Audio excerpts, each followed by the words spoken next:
their parent says, "You know who that is? That's the Grinch." And I go, "I must find a way to stop Christmas from coming." One question has been quietly circling the internet lately. Was Jim Carrey always joking? Or has he been trying to tell people something serious this whole time?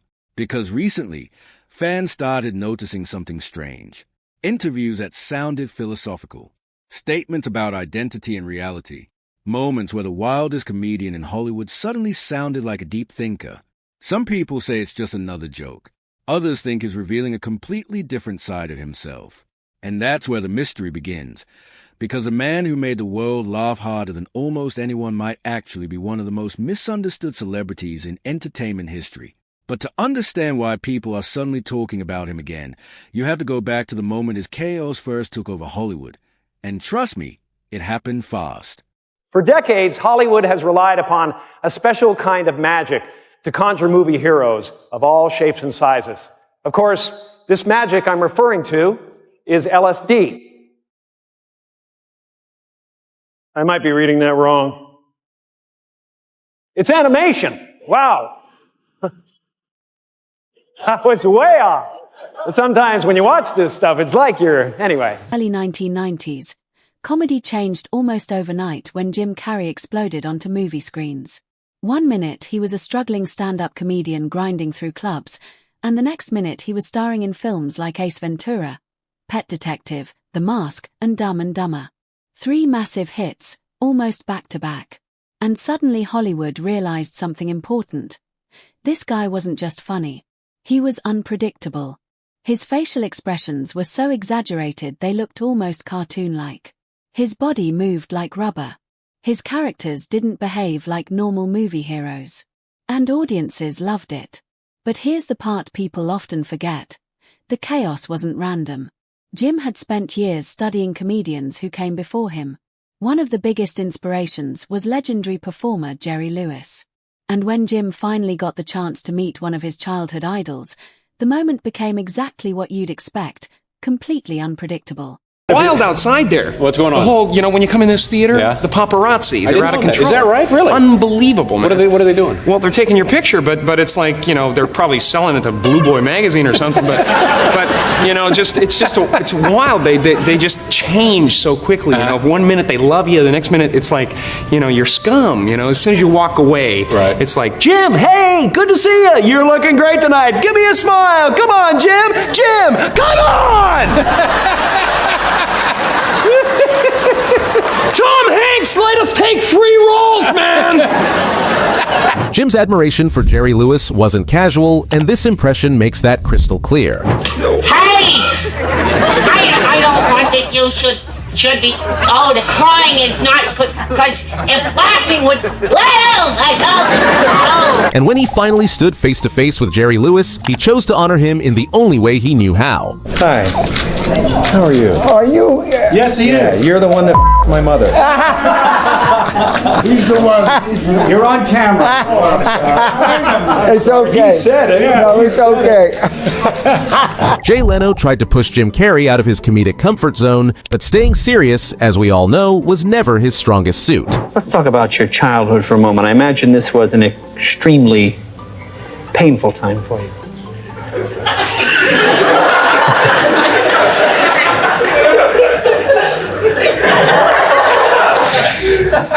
Here I go.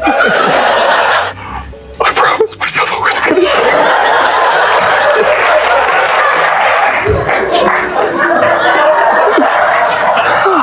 Yeah. I got to work on it. Well, it's certainly effective. I mean, it's a real clean look. A lot of people say I look like Lance Armstrong, especially when I do this.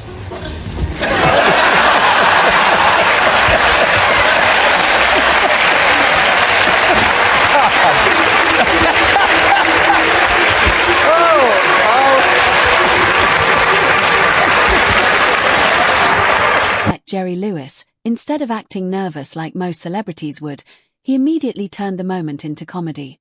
That was his style. Interviews weren't serious conversations to him. They were live performances. And that's where things started getting interesting. Because while most actors tried to appear polished on talk shows, Jim did the exact opposite. Hosts would try to ask normal questions, and suddenly the entire interview would turn into a comedy sketch. Is there a secret? Is there a tip to doing this? Oh no, it's real simple, Dave. It's real simple. All I got to do is let go of the illusion that I exist. Drive around in my Lincoln, rolling this booger. I'm fine, Matthew. It makes me feel safe, Dave. Good, well. It's not even a booger anymore. Oh, okay, it's more of an anchor. Uh-huh. Well, what we have here is lemon. Wow. And a warm little towel for your fingers afterwards. I'd like you to eat that lemon.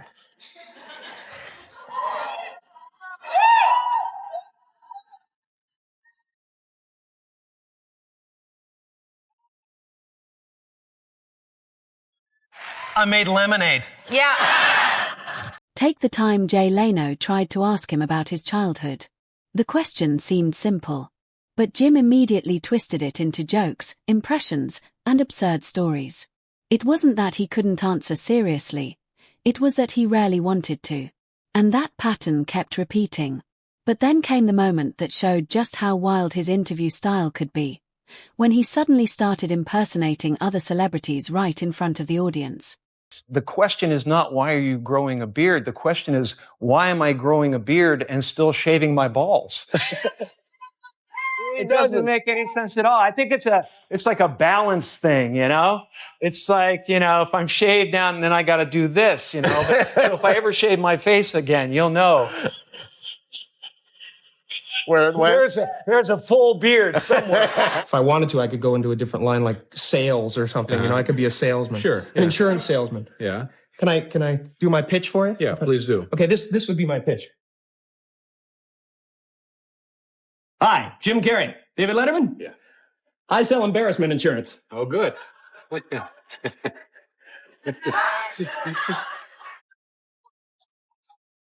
At first, I was a little nervous. I didn't know what she'd be like, but lucky for me, she was open and willing to learn. Remember the time when you were in the middle of that scene and you were all over the place, hamming it up, eating the damn scenery, and I said, "Hey, Meryl, less is more." Point, he launched into a spot-on impression of Matthew McConaughey. The audience erupted. Because Jim wasn't just copying voices, he transformed his entire body language. Shoulders slouched, eyes half closed, speech slowed down.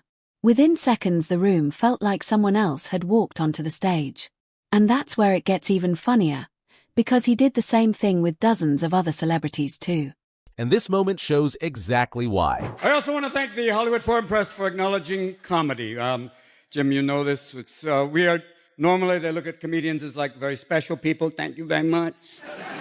And you allow us to be in the room with the adults you nominated. You even have a category for us, comedy and dancing.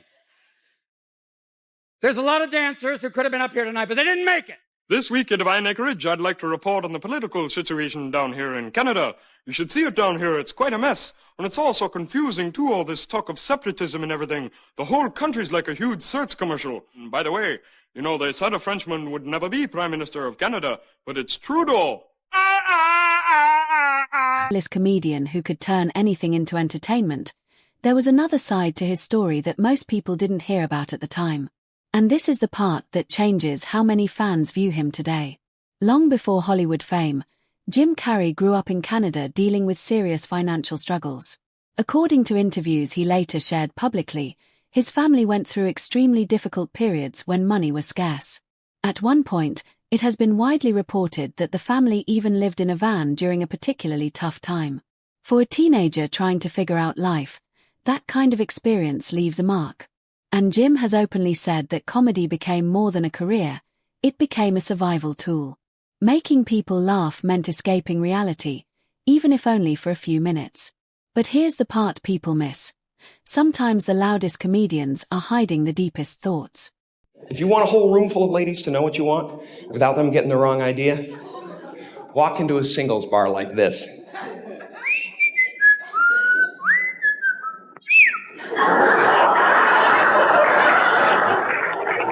See, this puts out a definite message, you know? It says, listen,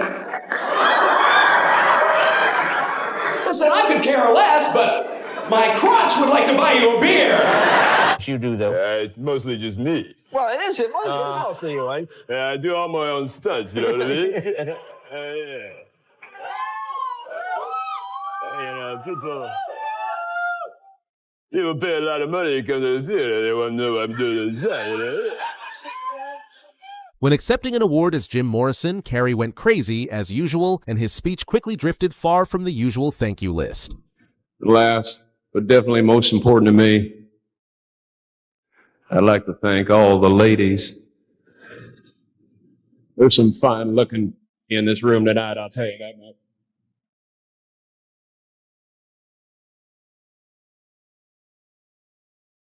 Turning into the king of rock and roll is no small task, but Jim Carrey, being the king of comedy himself, attacked it with complete confidence. Ladies and gentlemen,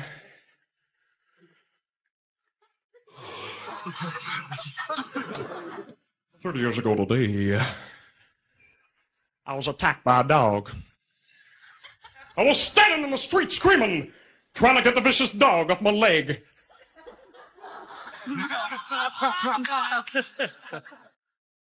But I go out and I meet people, and it's always cool. You know, most of the time, you know, there's every once in a while there's somebody who asks for a little too much. You know, like say, what do you mean? Like more than an autograph? Yeah, well they'll say something like, hey, wait here, I'm gonna go have some kids, then bring them back to meet you. No, or something like, oh, Mr. Carrey, if my friends would kill me if I ever told them that I met you and I didn't get your underwear. Come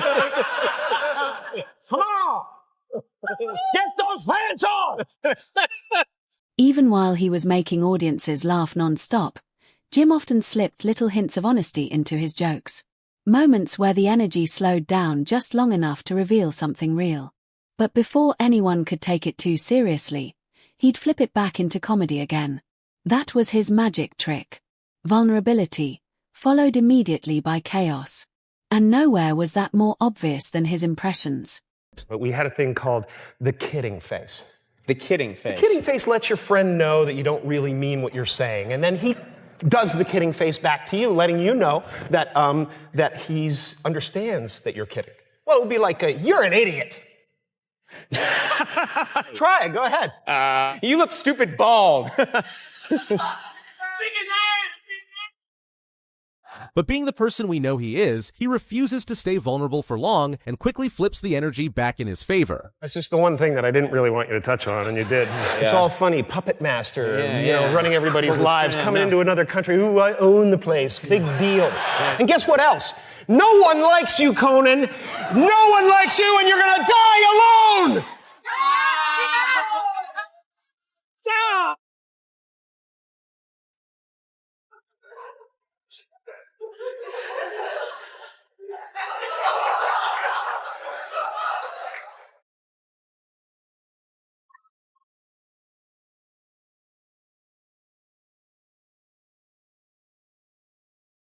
One night he shocked an audience by performing a bizarre but hilarious imitation of Jack Nicholson.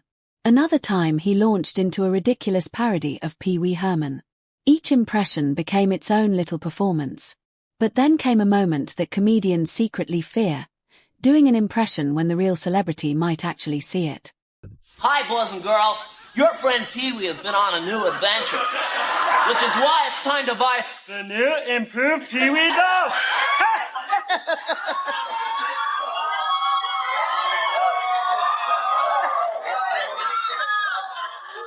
This one's even anatomically correct. That's right, just like Fu Manchu. The new Pee Wee doll is a master of disguise. Not only that, the new Pee Wee doll comes with turbo fast, so little Pee Wee can beat his drum. During one talk show appearance, Jim told a story about having dinner with the legendary actor Anthony Hopkins. Imagine sitting across from one of the most intense actors in Hollywood, and knowing your entire career involves doing ridiculous voices and impressions. According to the story Jim shared publicly, the situation quickly became awkward and hilarious at the same time. Because once people know you're an impressionist, they expect you to perform, even in situations where it probably isn't a good idea. Yeah, I once had dinner with Anthony Hopkins. I invited him over for dinner, and he accepted. Yeah. He came over, and we had dinner together, and I told him that that's how I approached Ace Ventura.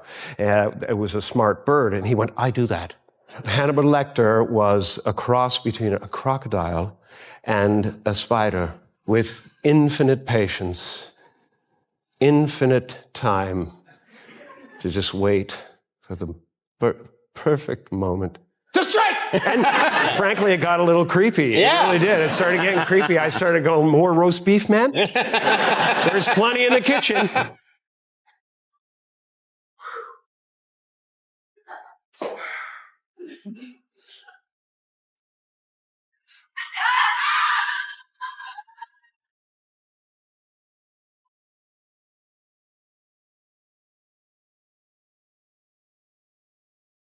But while these moments made audiences laugh, something else was quietly happening behind the scenes. As Jim's fame grew, the headlines about him started getting stranger. Tabloids speculated about relationships. Commentators analyzed his unusual interviews. Some media outlets even questioned whether his philosophical comments were serious or just another layer of performance. It's important to note that many of these interpretations were speculation or opinion, not confirmed facts. But the rumors still spread. And that's where things got messy, because Jim rarely responded like a normal celebrity. And of course, my favorite, Jack Nicholson. I can't believe I ate the whole thing.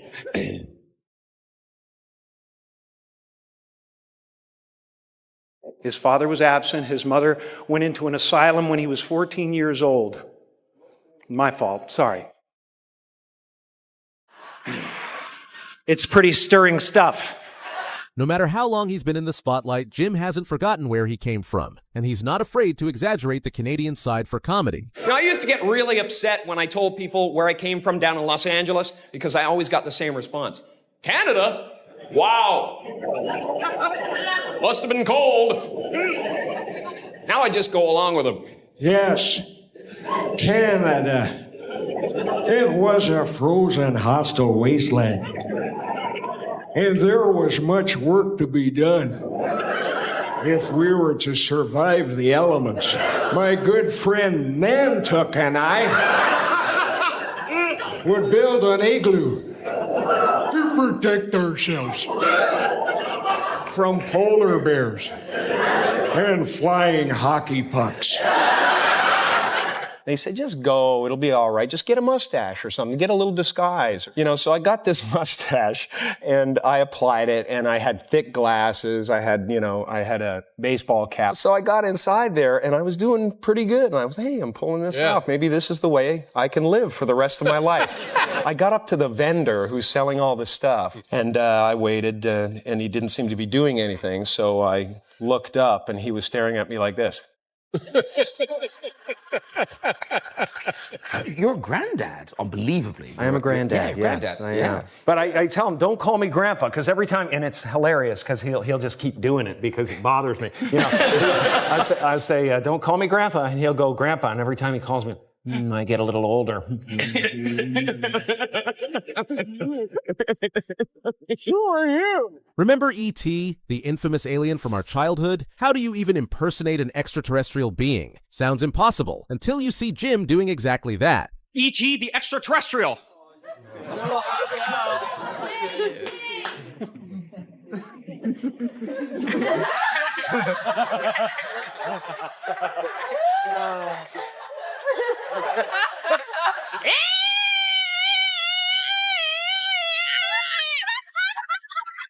Kermit the Frog here.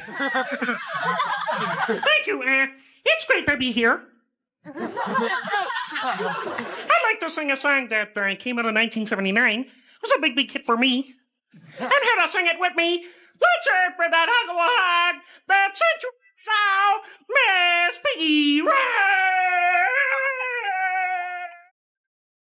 Instead of denying rumors in a typical PR statement, he often answered them with sarcasm and absurd humor. If someone accused him of acting strange, he leaned into it even harder. If reporters asked personal questions, he turned the conversation into a joke. To fans, it was hilarious. But to critics, it made him even more mysterious. I want to tell people that if you go to a newsstand and you read about me in these rags, 90% of what you're reading is absolute garbage. It's total fabrication. Really? Check it out. Said to be romantically involved with Dumb and Dumber co-star Lauren Holly. Now, I don't know where they dream this stuff up. I mean, so we sleep together 4 or 5 times a week. Does that mean we're romantically involved? Of course not. No. We're just good friends. Mr. Vice President. Just 1 second, Chris.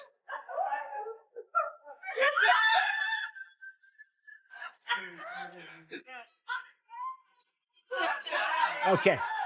It looks like you're ready to debate, Joe. Absolutely not. I've got the beginning of 46 thoughts. Now let's do this. I'm holding my bladder. Let's get at her. Now look, here's the deal. Can I respond to that, Chris? Will you just shut up? You get a nice, real, intense close-up here. Yeah. Okay, David Caruso style.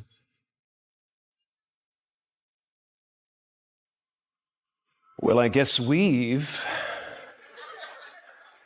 found our man. He used to be an English teacher.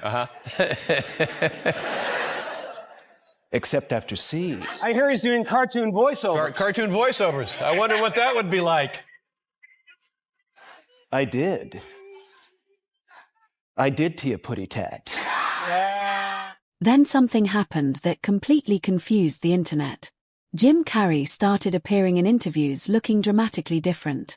Long beard, calm voice, talking about identity, ego, and reality.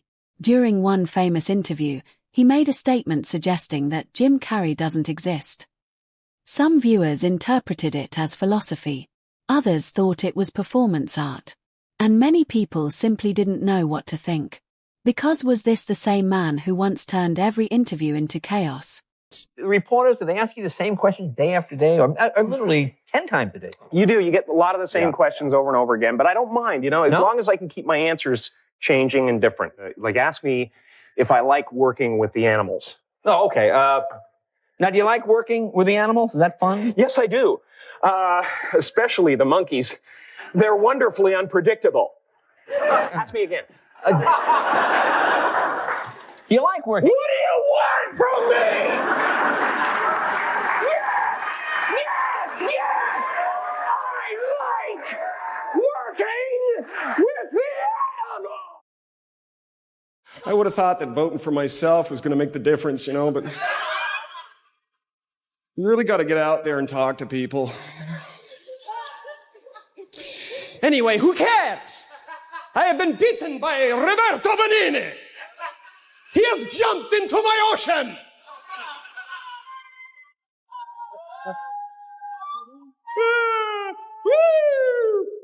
All right, man. Bravo! The truth is, nobody outside his personal life can fully explain those moments. Some fans believe he was exploring deeper philosophical ideas about fame and identity. Others believe he was still performing, just in a different way. But here's the part that keeps people watching. Even when audiences don't fully understand him, they can't look away. Good evening, ladies and gentlemen. I'm here tonight to present the Academy Award for Outstanding Achievement in Film Editing. That's all I'm here to do. I didn't expect that to happen. Winning the Oscar is not the most important thing in the world. It's an honor just to be oh, God.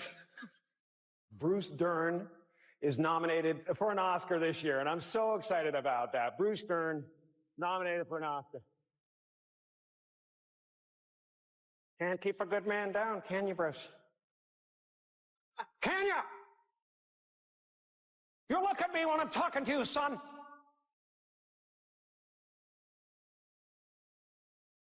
Kind of tough being on the other side of that, isn't it? Long before social media pointed it out, Jim Carrey was already poking fun at the distinctive laugh of the ultra-wealthy. I noticed that it changes you in little ways. Like, it's changed the way I laugh at parties. Oh, really? Yeah, I used to go, that's really funny. You know, now I go, oh! Ah! Oh, beautiful!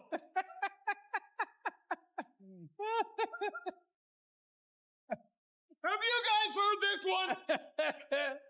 Oh! But when it comes to unforgettable laughs, Jim Carrey says no one topped his father. I'm going to be a great character when I get old, you know? Like, my father is the happiest man on the face of the earth. That's great. He laughs after everything you say. And he's deaf in one ear, so he dips and laughs. Dips and laughs. Huh?